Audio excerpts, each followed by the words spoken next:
The mysterious old man gently touched Mike's cheek, and from that day on, his weight began to drop at a rate of 3 pounds per day. To avoid being starved to death, Mike had no choice but to keep eating nonstop. As a huge heavyweight lawyer weighing up to 300 pounds, his slender wife had always been worried about his weight and prepared low-calorie diet meals for him every day. On this particular day, Mike took on a sensational case, and his opponent was a notorious gang boss. With his superb defense skills, he successfully turned the situation around, cleared the other party of all charges, and established a deep relationship with the gang leader. However, on his way home that very night, Mike accidentally hit and killed an old gypsy woman. The old woman had a special identity. She was the daughter of the tribal chief. Even so, Mike still managed to escape punishment unscathed. After all, the judge was his good friend, and the police were all on his side, ultimately joining hands to help him get away with the crime. With the case settled, Mike walked out of the court with a relaxed expression, only to be stopped by a mysterious old man. The old man smiled and reached out to caress Mike's cheek, quietly uttering a sentence, "Become thin."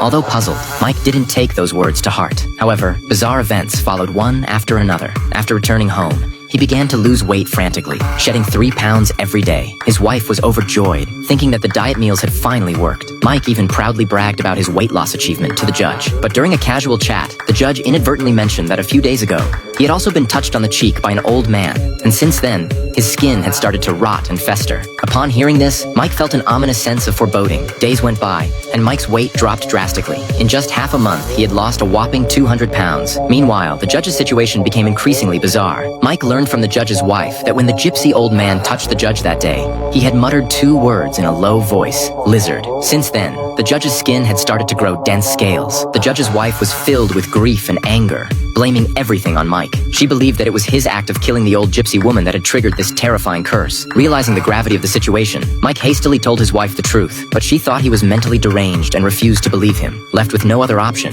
he could only seek the help of a detective to track down the gypsies. After some twists and turns in the investigation, Mike finally found the mysterious old man in a remote small town. However, the surrounding gypsies were hostile towards him. In their eyes, Mike was nothing more than a murderer who had escaped justice. Mike begged the old man to lift the curse, but the old man merely gave him a cold glance before turning around and leaving, abandoning Mike to tremble in despair where he stood.